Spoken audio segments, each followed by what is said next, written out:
Jakob will have no problem. I'd be surprised if Kevin shows. You are Locked On Fantasy Basketball, your daily fantasy basketball podcast, part of the Locked On Podcast Network, your team every day.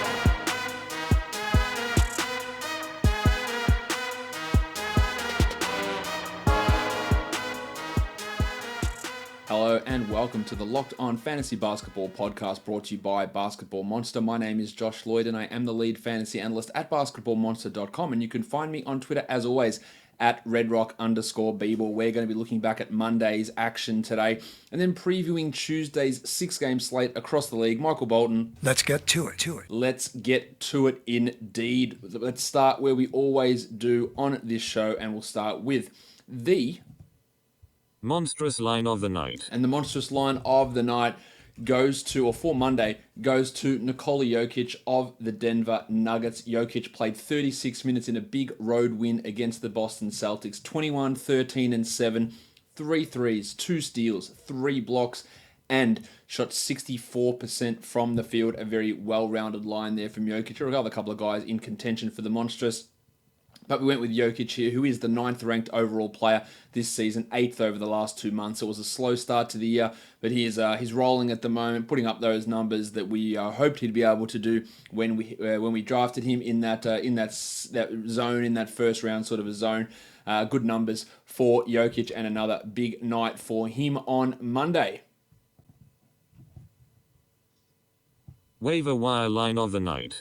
The waiver wire line of the night goes to the Duke, Wayne Ellington of the Detroit Pistons. With Blake Griffin out, we saw Ellington's numbers boosted, his shot attempts boosted, and he delivered in a big way with 25 points, including 7 triples, 1 rebound, 2 assists, and 2 steals.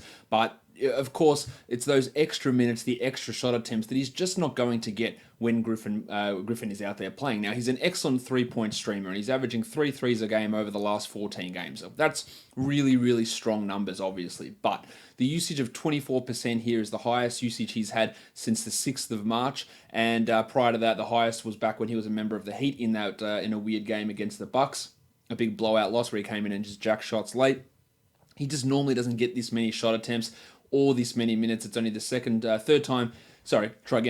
time he's gone over 30 minutes as a member of the Pistons, and his last 5 or 6 games have all been in the 22 to 25 minute range. So we're looking at him as a 3-point streamer. This is obviously an inflated performance from Ellington due to the absence of Griffin, and not something that we can 100% or even 50% rely upon. But as that 3-point streamer, he does have value in a mix with guys like, say, a Landry Shamet as 3-point streaming. Wes Matthews in Indiana, another guy who fits that bill also. It is time for me to tell you, though, about today's sponsor. And did you know that on DraftKings, you can now fill out NCAA tournament brackets? That's right, DraftKings is the leader in daily fantasy sports. And they also have a totally free bracket with tens of thousands of dollars up for grabs. Everyone fills out a bracket during the tournament, so you might as well do it on DraftKings' award-winning app with tons of free prizes. For the first time ever, DraftKings is offering a bracket battle promotion with $64,000 in prizes. I have no idea who I'm going to put into my bracket. I will do one. I've got no idea who it's going to be at this point, but I'm pretty sure I'm going to feature Zion Williamson and Duke pretty high up there. You know how brackets work. Before tip-off of the first game of the tournament, just pick the winner of every game, every round. That's all there is to it. And the best part is you can play for free with the code DRIBBLE. You can even set up a private group for you and your friends to compete for bragging rights. Download the DraftKings app or head to DraftKings.com now. Use the code DRIBBLE to enter the bracket battle promotion for free and compete for your share of $64,000. That's code DRIBBLE to enter the bracket battle for free only at DraftKings. The game inside the game. Eligibility restrictions apply. See DraftKings.com for details. Let's go on to the next one. It is the deep leaguer of the night, and it's Brandon Knight of the Cleveland Cavaliers, who quietly has been putting together a decent run. Now, it's coinciding with the absence of Matty Dellavedova, giving him going from 19 minutes to 25 or 26 minutes, but in today's game, 29 minutes, 16 points, 2 triples, 4 rebounds, and 5 assists for Knighter with a steal, and shot 54%. He is rostered in only 2% of leagues, and over the last 7 games, he's a top 150 player. We're not looking at him as a 12-team league guy, but With Dellavedova out in desperate situations as a 14-team stream, absolutely he can have some value. A solid 16-team pickup. You would imagine he starts the remainder of the season for the Cavs. Whether that's 25 minutes or 20 minutes or 29 minutes remains to be seen. You'd probably push on the lower side of that. But with Dellavedova out with a concussion and the Cavs under no rush to get him back into action, Knight could see a really elevated level of performance here down the stretch. He's scored in double digits in 5 of his past 6 games. 15, 12, 11, 12, 5, and 16 have been his points totals. He's shot 50% or better in 4 of those 6 games, so the efficiency's been there. He's generated at least 1 steal in 5 of those 6 games, multiple steals in 2 of them. The assists have been a bit lacking, but a 6-assist game, a 5-assist game, another 5-assist game. There's been a lot of productive performances here from Knight, who is available in every league pretty much. So 20s, 18s, 16-team leaguers. I think you've got to be taking a look at Brandon Knight, who I think weirdly, even in 12-team formats, there'll be a stage this season where he has a little run of value, and maybe we're not too far away from that at the moment. Young gun of the night. The young gun of the night is DeAndre Ayton of the Phoenix Suns. Helps when you play the Bulls as a big man, but Ayton took full advantage of that. Posting in 35 minutes, 25 and 12, but 3 assists, 3 steals, and 3 blocks. Really gets it done. 12 of 17 from the field as well. The lack of free throw attempts is a little bit worrying there. Just one of one, only attempted the 1 free throw, hit it. But those other numbers are really strong. He looked pretty good in this game against the Bulls, providing some good offensive production, some good defensive numbers. He's the 39th ranked player this season. He's almost definitely going to end the year as the highest ranked rookie, something which is something I predicted for the start of the season. Right about this range as a 3rd round type of player. That's sort of where he is. You worry about where he goes next level. What's the next level where he gets to being a top 20 guy? Whereas someone like Doncic, I can see where he goes there. Jaren Jackson Jr., I can see that. Can Ayton go from 16 and 10 to 20 and 11 or 20 and 12? Probably. He's only playing 31 minutes a night, so that can increase, but it's got to go from 0.9 blocks, which is really, really bad as a center. It's got to go to 1.5. It's got to go to 1.8, and then he pushes into that top 15 type of discussion. He's got to attempt more free throws because he's an okay shooter there, but only 2.6 attempts per game doesn't really bring that positive value forward. So he's got a little bit of a way to go in those areas. He's got to start shooting threes at some point, and maybe he can turn into a guy like Nikola Jokic in Orlando, who developed that 3-point game. Never a great defender, but is able to contribute in some blocks. Maybe that's the level that Ayton can get to, and that is a top 15, a top 20 sort of player like we're seeing from Vooch this season. Speaking of Florida centers, Hassan Whiteside is our dud of the night. Just 5 minutes for Whiteside in the Heat's big win over the Thunder on the road. 2 points and 4 rebounds for Whiteside, 1 of 3 from the field. Now, he'd been just hanging on to value with Bam Adebayo as the starter, but of course, this game is an absolute disaster in terms of his long-term value. Now, I'm not making a snap decision off this one. He will remain in a bench role for most of the year. I'm pretty confident about that, but when we look at what Whiteside's doing, over the last 2 months, and some of that's been on the bench, some of it hasn't, he's only the 110th ranked player. He is not that guy who was a top 40 guy for this season. And if you, in a 10-team league especially, you got to consider moving on from Whiteside. The free throws are a big factor. And if you took them out, he would probably be a top 80 sort of a player, shooting just 42% from the line over the last 2 months and 44% on the season. It has improved of late. But realistically, you're looking at worse than Robin Lopez type numbers in his last 11 games, 11 and 9.5 with 1.4 blocks on 55% shooting. I'd rather Robin Lopez than that. So while he's not a blanket drop, he's absolutely in consideration to be dropped, especially in 10s. But even in 12-team formats, I think that Whiteside is someone that you consider moving on from. Really cutthroat times, do or die, head-to-head playoff scenarios.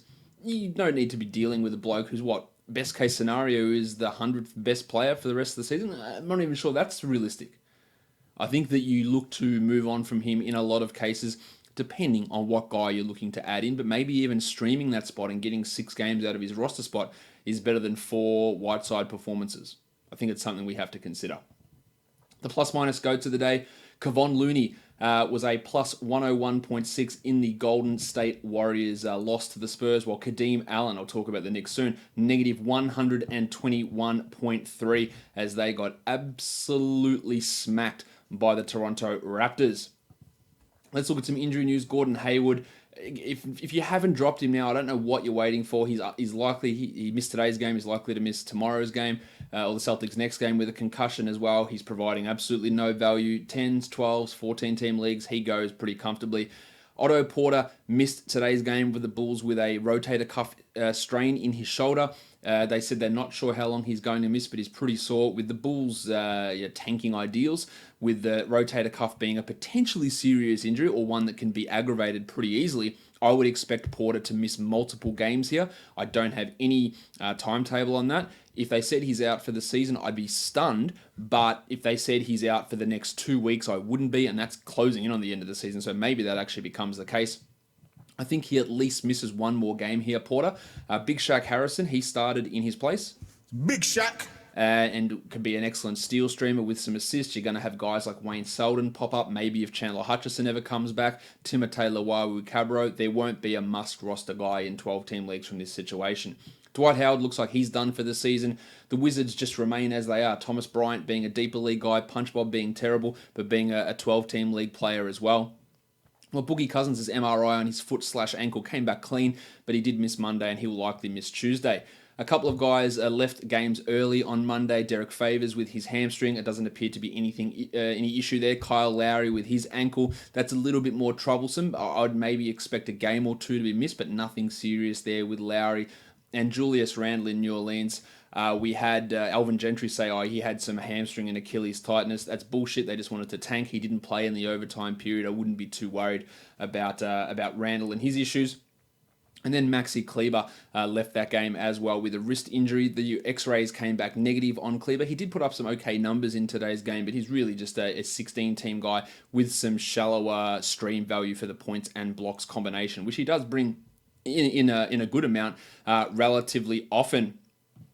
Let's go into these games now and talk about them in a little bit more detail. The first game we're going to take a look at is the Detroit Pistons, who did make that decision, something I talked about yesterday, of resting Blake Griffin. It didn't work out because they lost to the Cavs 126-119. We talked about the Duke already. Andre Drummond also fired up 21-21 with 5 assists. That is the most common thing you're going to see with Drummond. When Griffin's out, the assists will rise, and we saw it again here.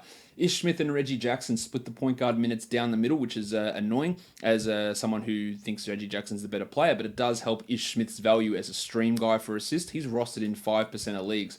So 16 teamers, you're all about it. 14 teamers, you consider it. 12, if you really need an assist bump, Smith's been bringing it. So you can consider that. With Griffin out, the Pistons announced initially that the tackle box John Lua would be starting, and then they changed their mind and put Thon Maker there, and Lua did not play at all. He's not good, so that makes sense. Maker played 33 minutes, 7 and 9, very, very little interest there, and of course Griffin will be back next game, while the Duck, Luke Kennard, his slump continues, really, really poor at the moment, 9 points in 21 minutes. He looks fatigued, and he's really just a deeper league player at this point.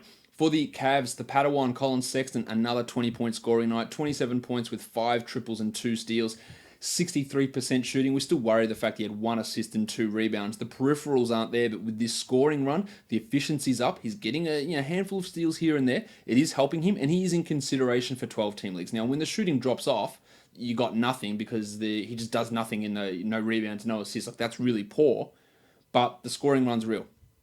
Good to see Chetty Osman have a big game without Kevin Love.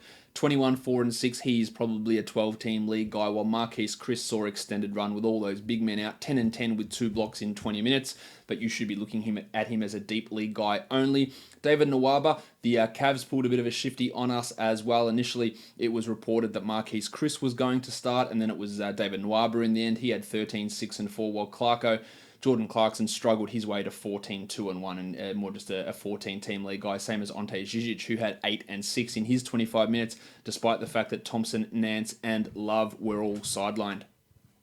Let's go on to the next game now. We've got the Utah Jazz.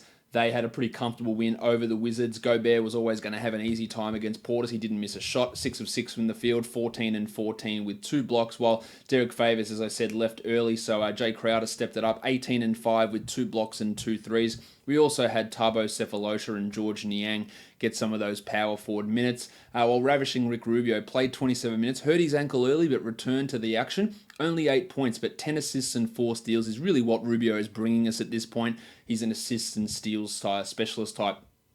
Jingle and Joe had 16, 3 and 4. And the Donovan Mitchell. He's Don. He's good.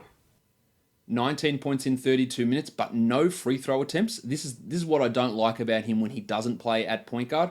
Only 2 assists with a steal and a block. A bit of a disappointing night, while Kyle Korver's 3-point streaming extravaganza went on. Another 3 triples for Korvs in this one. For the Wizards, Jabari Parker's run continues. It's pretty amazing how he's playing.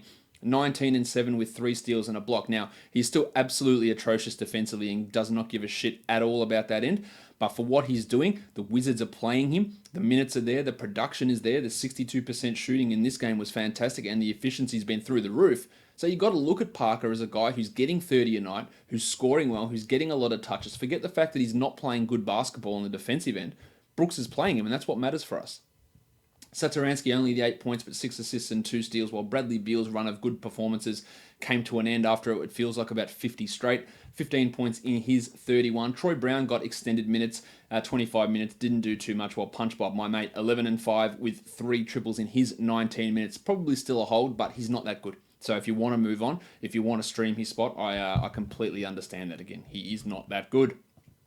The Denver Nuggets, big win on the road against the Celtics. Paulie Millsap, 12, 11, and 5 with 20 or in 27 minutes, strong from him. While Gaz Harris and Will Barton, Nice, Gary! 16 points for Harris with 4 triples, 20 points with 4 rebounds and 2 assists for Barton. They're strong performances, things that we would expect more regularly from them. This doesn't make Harris a must-add 12-team league guy. It's obviously encouraging, but he's just as likely, or it seems he's just as likely at this point to go back to being 9 points on 4 of 10 shooting or some sort of bullshit like that. Torrey Craig also weirdly had 13 and 8 in 21 minutes. I wouldn't rely too much on that. While we had the Isaiah Thomas sentimentality 7 minutes, came in early so he could get his tribute video, had 7 minutes. They were an absolute disaster. He will not be back in the rotation, blowouts or injuries excluded. It was good to see him get back in that game and have that moment in Boston, but he is not playing for this team in any meaningful scenario again this year. I'm pretty confident. And I posed this today on Twitter. Does anyone offer him a contract next season? He has just been really bad for 2 years now, and that hip injury has obviously screwed him up big time. It was also a poor game from the Blue Arrow, 11 and 4 in his 29. For the Celtics, Horford and Irving were great. 20 points for Al, 30 for Kyrie with 4 steals and a block, while Marcus Morris, a lot of minutes, way too many minutes in my opinion. 13 and 5 in 35 minutes. He took a lot of Jaylen Brown's playing time, who only played the 20 minutes, who'd been playing pretty well lately, Jaylen, but this was a curious coaching decision, I thought. Jason Tatum's disappointing second season continues, 8, 7, and 6 on 25% shooting, while Marcus Smart got it done again. 10, 4, and 3, 2 steals. Needs to be rostered in more leagues. I've seen that roster percentage jump by 3 today, so that's good. But still needs to be rostered in significantly more leagues than he is. Next up, we look at the New York Knicks. They got absolutely smacked, 36-point margin against the Toronto Raptors, 128-92. And I think it was on yesterday's show when I talked about the Knicks saying, we're getting close to having faith in Damian Dotson, but if everything adds up, he'll probably come out and play 19 minutes and have 6 shots. Well, Damian Dotson came out and played 18 minutes and had 8 shots because Fizdale's a dick. Pretty simple there. Alonzo Trier, he was better than Doncic. 22, 4, and 3 in 31 minutes after being stuck in the teens. Fizdale did the thing where he wanted to send the starters a message. So, 2 minutes into the third quarter, he pulled them all off. Giggity! And, played a lot of the bench guys. If only the GMs would come in and pull Fizdale off 2 minutes into the start of every game so a competent coach could come in there. Dotson has been playing pretty well, so I'll give him the benefit of the doubt here. Mitchie Robinson fouled out again. It's worrying. The fouls are back, but still had 3 blocks, so that's the main reason you're rostering him. And you still got the 3 blocks, so look at how that affects your team. While Mario Hezonja made another start with Noah Vonleh out, from DMPs to playing 60 minutes in 2 consecutive games, 8 and 5 for Hezonja with 2 steals. Realistically, though, just a deep league guy, because literally who knows if he plays next game. Dennis Smith Jr. was out again, so Moutier played, of course, only 22 minutes, as he was part of the starters purge in the third quarter, while Kadeem Allen, why wouldn't you play a bloke, a 42-year-old second-year player who played 26 minutes and went 0 of 8 from the field and generated 1 assist? You probably want to get him out there for 26 minutes and not the guy that you've shown faith in over other players like Moutier all season. Just reactive, not proactive, no plan at all. For the Raptors, Kyle Lowry was unlikely to play as of yesterday, played, and then hurt his ankle. 26 minutes. I'm not saying it was the wrong decision to play him because this was not a re-aggravation necessarily. This was an acute issue that happened, but it's just annoying. 15, 6, and 8 for Lowry with 5 triples. Again, it doesn't appear like it's too serious, so that does limit the upside of, Fred VanVleet, but he's been great since he returned. 13, 2, and 12. I think that he might take either McCaw, Powell, or Lin out of the rotation or significantly limit their minutes. And I reckon we might get 25 or 26 a night here from VanVleet down the stretch, which gives him at least some utility in 12-team formats. Some. Marc Gasol, only the 22 minutes for him here. Oh, hi, Mark. The blowout, it was a factor. 12 and 11 with 2 threes, a steal, and a block. But Serge Ibaka is due back next game, so that's going to put a real cramp on the Gasol numbers. I'd probably wait one more, and then we'll see what happens, but he could be a pretty comfortable drop after that. Siakam, 19, 8, and 5, and of course the fun guy Kawhi Leonard was resting in this game as anticipated. Next up, the Golden State Warriors lost to the San Antonio Spurs. Steph had 25, 7, and 8 with 3 steals, a block, and 6 triples. The potential plan of having Steph rest in this game got sidetracked, I guess, by the absence of DeMarcus Cousins, and then Andre Iguodala hurt his tooth, allegedly, so he was out of this one. So all of the starters played apart from Cousins. And of course, to start in place of DeMarcus Cousins, not Jordan Bell, not Kevon Looney, but Andrew Bogut, who came in and played 19 minutes. Now, the Warriors beat reporters were saying, Kerr is going this way because he doesn't want to mess up his rotations. And I've got news for you. This messes up your rotations. And I hate this excuse of hearing that, getting guys that come from DMPs or third strings and putting them in as starters, because unless you're putting them in for the exact same amount of minutes that the starter plays, your rotation is screwed up. So Bogut comes in and plays 19 minutes. Cousins has been playing 29 minutes. So those other 10 minutes that Cousins was normally play in your regular rotation, what happens then? You play 4 guys on the court? It's just a bullshit excuse. It doesn't maintain any sort of rotation whatsoever, because your rotation gets screwed up immediately when Bogut comes out earlier than Cousins and doesn't come back in at the same time that Cousins does. So therefore, your rotations aren't intact. It's just a lie, and it just gets perpetuated and perpetuated. And I don't know if the coaches don't understand it, if they just throw it out there as something to say, but it just pisses me off so much. You can call me Coach Steve. Pull your head in, Steve. Looney had 6 points in his 17 minutes, while Jordan Bell's minutes went down with Cousins out, which is obviously a little bit disturbing. Clay had 14, Durant had 24 points in his return from ankle injury. For the Spurs, a nice bounce back from Derek White, 12, 2, and 4, 2 steals, a block. The shooting wasn't quite there, but you know that I think that he remains a 12-team league guy.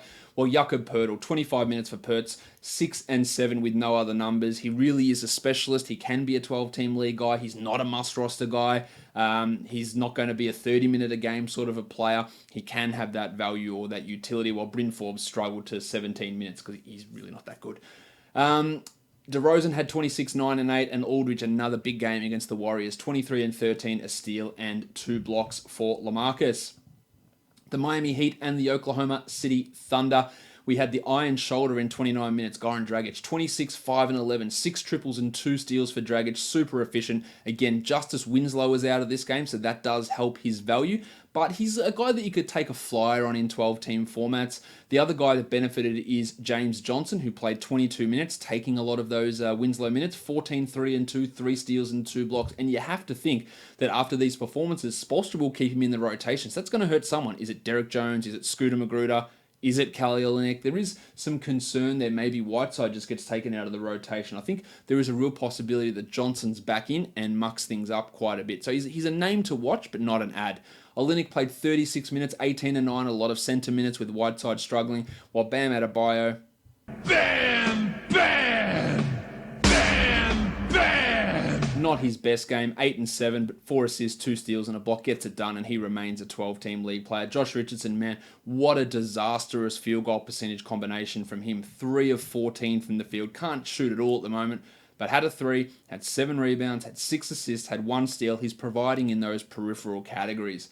For the Thunder, no Russell Westbrook, so Dennis Schroeder started. 20 points with 6 assists, that's about to be expected. He can probably be streamed out now with Westbrook back next game. Jeremy Grant blew up 27 and 10 with 3 blocks. No Nerlens Noel probably helped him get to 41 minutes. Paulie George, 31, 9 and 5 with 2 steals and 2 blocks. He was excellent also.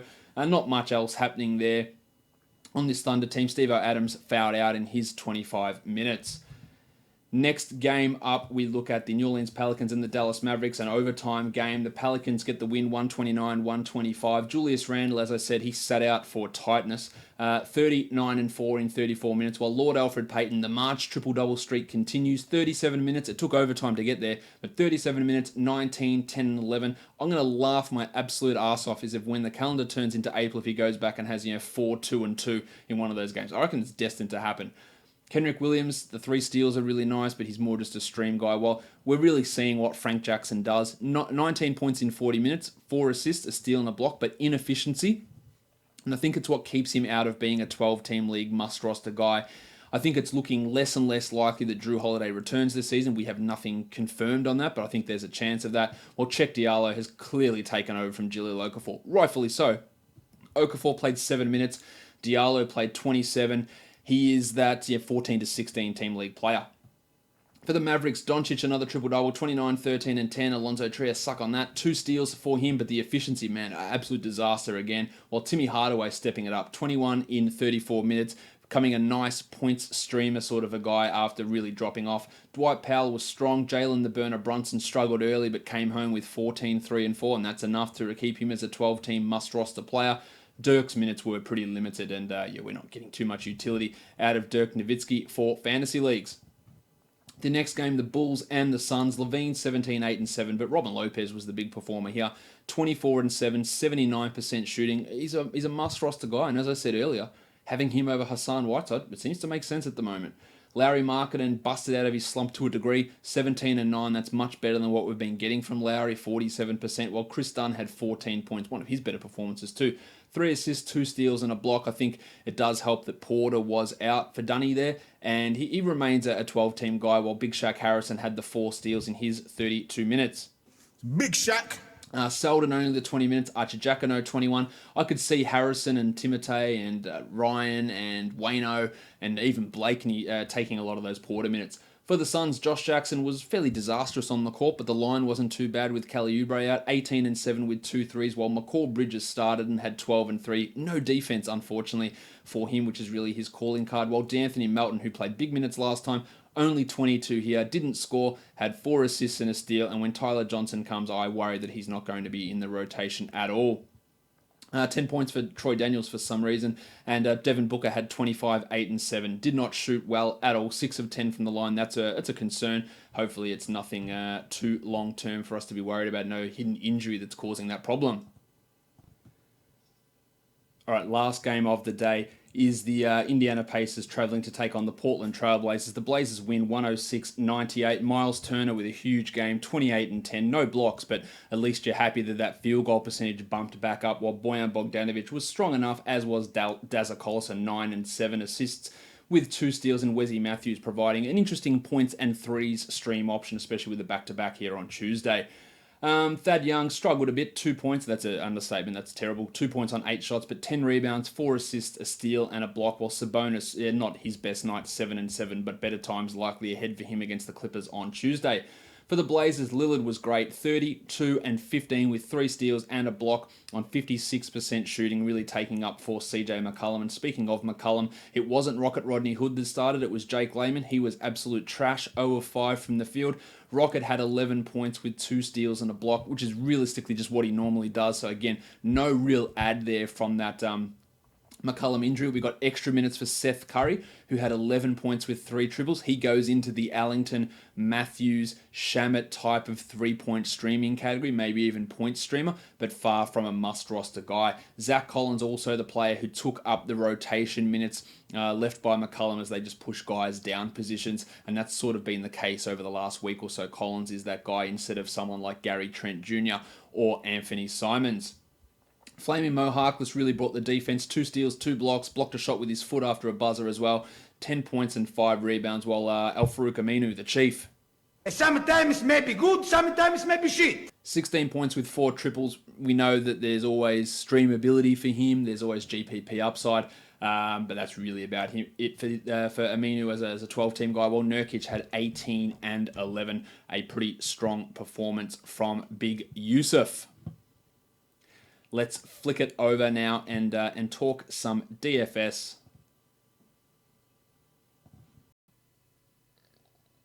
All right, guys, let's look at some DFS for Tuesday. Just the 6 games on Tuesday. We're going to be focusing mainly on DraftKings pricing today. The first game we look at is the Philadelphia 76ers traveling to take on the Charlotte Hornets. Weirdly, the Hornets favored by 1 point at the moment. I think that might be coming in a little bit at the moment. The total 225, regardless, it looks like a close spread because Joel Embiid has been ruled out for the Philadelphia 76ers. He's going to be resting this one, while on the other side of the equation, the Charlotte Hornets, Cody Zeller will sit this one out most likely. He's listed as doubtful with that knee problem rearing its ugly head again.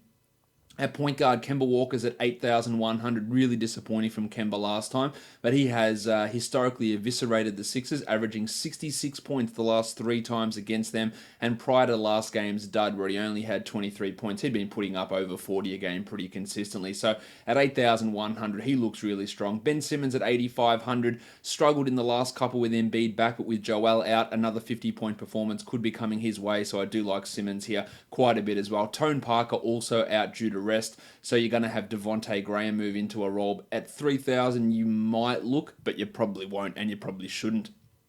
At shooting guard, Nicky Batum, 5,200. He's been returning that value relatively regularly. I don't mind him as a cash option here. Jeremy Lamb also has been a consistent 30-plus point player at 6,100. There is value in Lamb.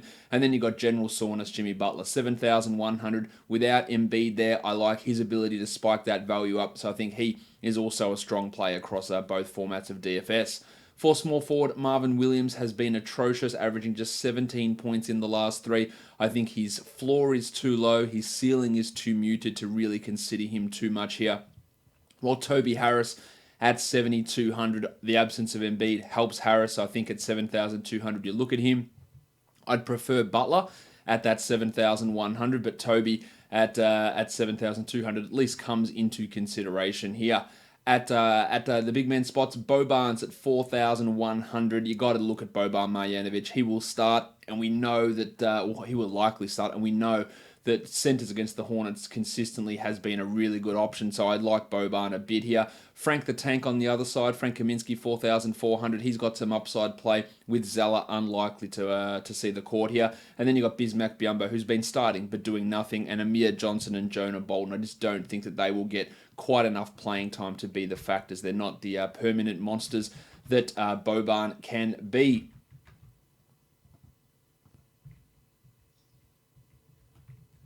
Let's have a look at the FanDuel pricing. I like Kaminsky quite a bit at 4,300, Kemba at 86. Boban has been elevated up the absolute shithouse here. 6,800 for Marjanovic. I have no real interest in that. That just seems extraordinarily high with a big bust rate. Maybe in tournaments you look at it, but I hate that salary for Marjanovic. Batum at 58, not in a bad spot, but not in a great one. And Benny Simmons, I think at 9,400, you can expect at least close to that level of value. Same with Toby Harris, who's a much better FanDuel play than Butler, whereas on DraftKings, I'd flip those two around. The next game we take a look at, the Houston Rockets and the Atlanta Hawks. In Atlanta, the Rockets are 7.5 point favorites. The total is 232.5. Last game, Mike D'Antoni rested both Kenneth Faried and Austin Rivers. So they're likely to play here. There could be some other rests. Maybe Eric Gordon sits out. Unlikely for Chris Paul or Harden, but I think we might see Gordon or Shumpert or one of those guys sit this game out.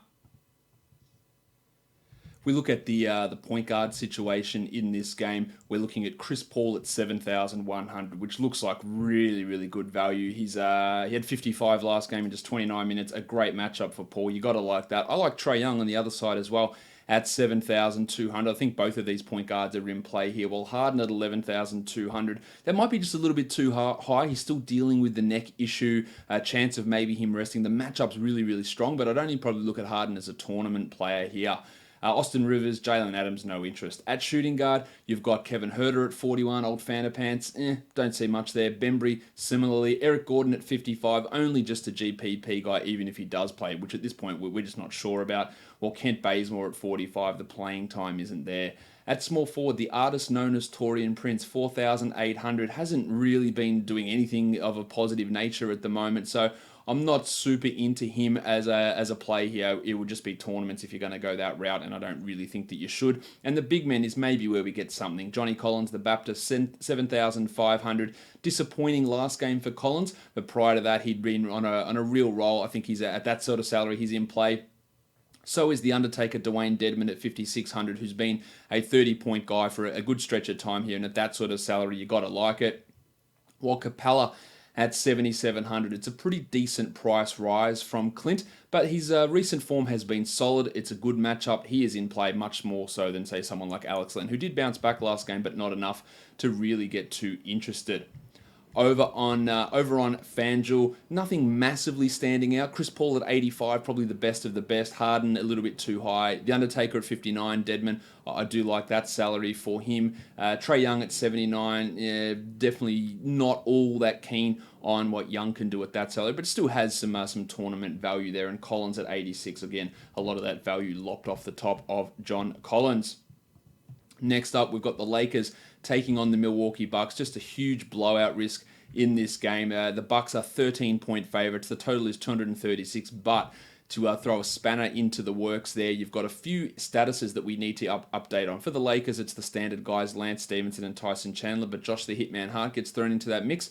But the big one is for the Bucks that Giannis Antetokounmpo is listed as questionable with that ankle issue. Ersan Ilyasova is probable. If Giannis is out, that spread likely comes down. That opens up value in a lot of different spots on both sides of this matchup, and that's one we really have to pay attention to.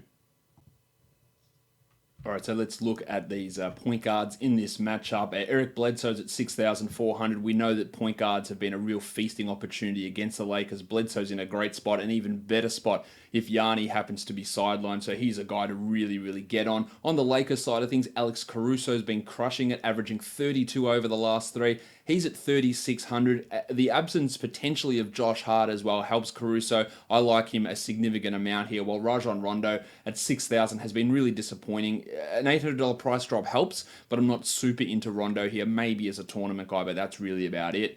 For the shooting guards, Chrissy Middleton at 6,700. Love the value, and it skyrockets if Antetokounmpo is out, so like him, while Paddy Connaughton at 3,700. I think there is marginal cash value in that as things stand. If Yanni is out, that boosts up and he becomes a pretty nice low price guy to put in.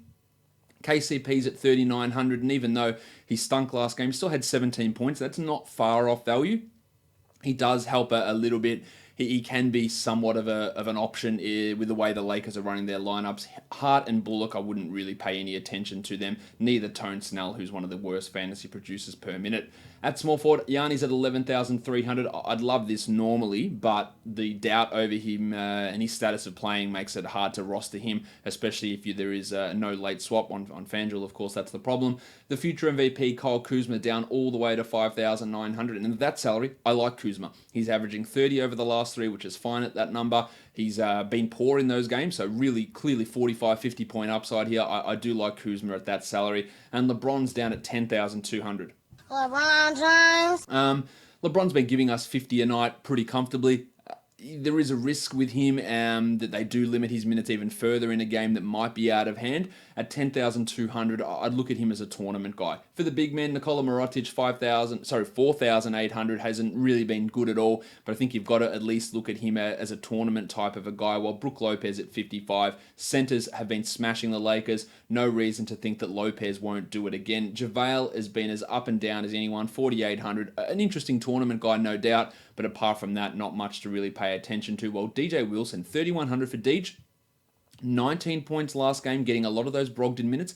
If Yanni is out, I think that helps Wilson, and maybe you could get 20, 21, 22 points out of DJ, which at 3,100 is definitely not a bad return, and it might help you to stack some other high-price studs into your lineups.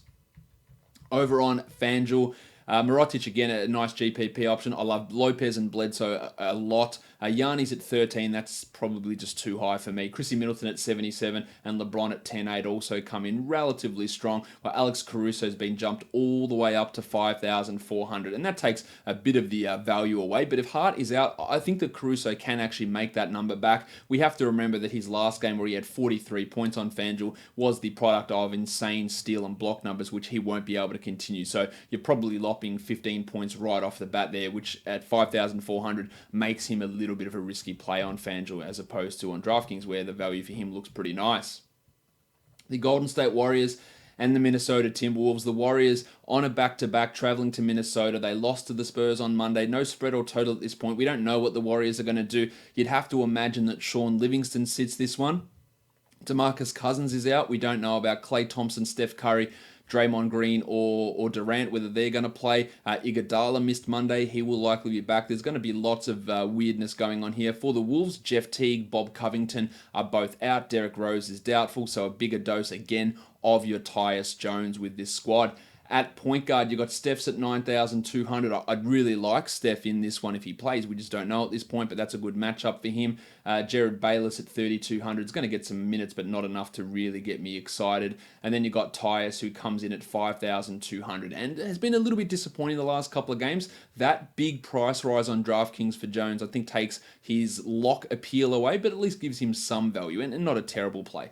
Andrew Wiggins at 5,400. We know he's been bad, but even when he's been bad, he's still giving us 26 to 27 a night. And at 5,400, I'll take that as a floor on bad nights. Like him here. Clay's at 7,300. Yeah, maybe. It could really work in his favor if some other guys rest here. So I don't mind Clay as a play here. Iguodala, Cam Reynolds, Josh Okogie, who was big last game, unlikely to repeat that in this one. At small forward, love Durant at 8,900, assuming he plays, of course, but I love him at that sort of a salary, and it could really boost for him if Curry does happen to be sidelined. And then you go the big men, Towns at sub 10,000, 9,700 on DraftKings for Towns. It feels like a trap, but I don't think it is. He's putting up 50 plus a night. You got to love him as your high price guy. Andy Bogut at $3,000. 19 points in 19 minutes in his NBA season debut. Started for DeMarcus Cousins. Whether that happens again on Tuesday remains to be seen. But you could maybe look at him as a cash anchor. Probably not, but 19 points at $3,000 is absolutely value.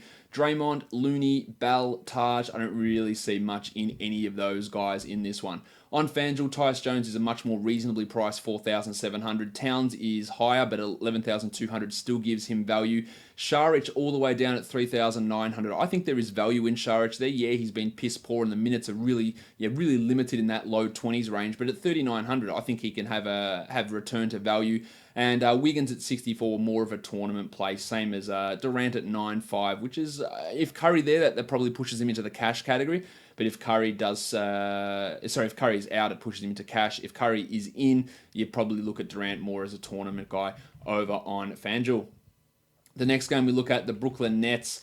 They are taking on the Sacramento Kings. The Kings are 4-point favorites, and the total 232 here. The Kings are just about out of playoff contention, almost a guarantee at this point, while the Nets are looking to solidify themselves in. The blue swimmer, Alan Crabb, is out for Brooklyn, so I'd expect another start for Karis LeVert. At point guard, love De'Aaron Fox here. $7,000 for him. Love the floor, love the upside. Really, really strong. While LeVert at 4,900 played better last game, 27 points in 32 minutes, and at 4,900, I like the value. Same as D'Angelo Russell at 7,400. Good value in all of those guys. Dinwiddie at 6,000, maybe a little bit too high, but not egregiously bad. Even last game where he was atrocious with his shooting, still had 25 points. So at $6,000, if he hits 2 or 3 of those shots, he exceeds value yet again. I think there is something there for Spence. For the shooting guards, Budricks at 6,900. Giggity. Really, really strong from heel. Consistent floor at the moment, like him. Bogdan Bogdanovic, Smokin' Joe Harris, Corey Brewer, no interest in those players. The pencil, Harrison Barnes. Barnesy. $5,600 for Barnesy, maybe just a little bit too high. Don't mind it for cash, but I don't see much upside in him. Damari Carroll, who was huge last time out, I don't really see him repeating that, while Rowdy Rodion's Kulrooks fouled out in 13 minutes. Even put up some decent numbers in that game, but did foul out. I don't really see much with them. At center, Jarrett Allen's at $5,500, putting up some okay-ish numbers. I don't fully trust him here. Same with Harry Giles, same with Willie Cauley-Stein. I don't really see much trustworthiness in any of those guys. Now, Giles at 4,000 does have some tournament upside. We've seen some big usage, big efficiency games in low minutes from Gilesy. I just don't think that he's really the most reliable guy. While Marvin Bagley at 5,400, I really like that for Bagley. It's a good matchup. He had 37 points in just 21 minutes last game. Surely they've got to bump his minutes up, and I think this could be a game where he really does blow up. On FanDuel, Levert, Fox, Barnes at 5,400 comes in okay. Heald at 7,000, D'Angelo at 81. A lot to like in this matchup on both sites. The last game of the day, we've got the Pacers on a back-to-back against the Clippers. The Clippers 5-point favorites as the home team. The total here, 219. We know that centers tend to go off against the Clippers, and as things shake out, the Pacers have two pretty good centers. At point guard, we'll start Darren Collison, 5,800. Love that price for Collison. Love the matchup. Really strong floor, high upside as well, while Louis Williams at 68 has been really strong. I like both of those point guard plays here. Paddy Beverly at 53 has been okay, maybe more cash than tournaments, while Shai Gilgeous-Alexander really coming to life, averaging 35 over his last three, 30-plus minutes in two consecutive games at 4,900. I'd like it if he was at the 3,900 he was at last game. The 4,900 probably just steers me away. Bojan Bogdanovic at 5,900, a little bit disappointing in the last game, or in the last couple of games, but at 5,900, there is some value in him. I wouldn't be super into it, while Landry Shamet at 4,000, I don't really see much upside in him. For the small forwards, Thaddeus Young, 5,900, feel like that's a pretty solid floor option for Thad, so I'd go with him, while the Rooster, Danilo Gallinari, 6,900. Giggity! He's giving us 41 a night. Really like that. I think there is cash and tournament upside in him. And for the big men, gotta love Miles Turner at 62. Gotta love Domantas Sabonis at 5,700. While on the flip side, the Pacers are quite restrictive for opposition centers. So the table Montrezl Harrell, who's been putting up good numbers, I think he's more of a risky play in this matchup against Indiana, and if it's a Zubac similarly. On FanDuel, got Miles Turner as a good player, like Thad at 63 quite a bit, Collison at 67, and Gilgeous-Alexander at 51 comes in as a little bit more valuable on FanDuel than he does on DraftKings. Let's have a look now at some studs and value plays. On DraftKings, the stud is Towns and the value play is Boban. There's going to be a lot of that. On FanDuel, the stud is Towns and the value play is Karis LeVert. On Yahoo, the stud is Kemba Walker and the value play is Boban. And on DraftStars, the stud is Towns and the value play is Boban. So make sure you guys are following me on Twitter at redrock_Beeble and subscribing across the Locked On Podcast Network to your favorite show. The best way to do it, tell your smart device in your car to play your favorite podcast. Locked On MLB Baseball relaunched today. Team-specific shows all going to be relaunching next week as well. So check out your favorite teams there across the network. Follow me on Twitter and the network at Locked On NBA Net, and on Instagram the same at Locked On NBA Net. Guys, we are done here. Thank you so much for listening, everyone. See ya.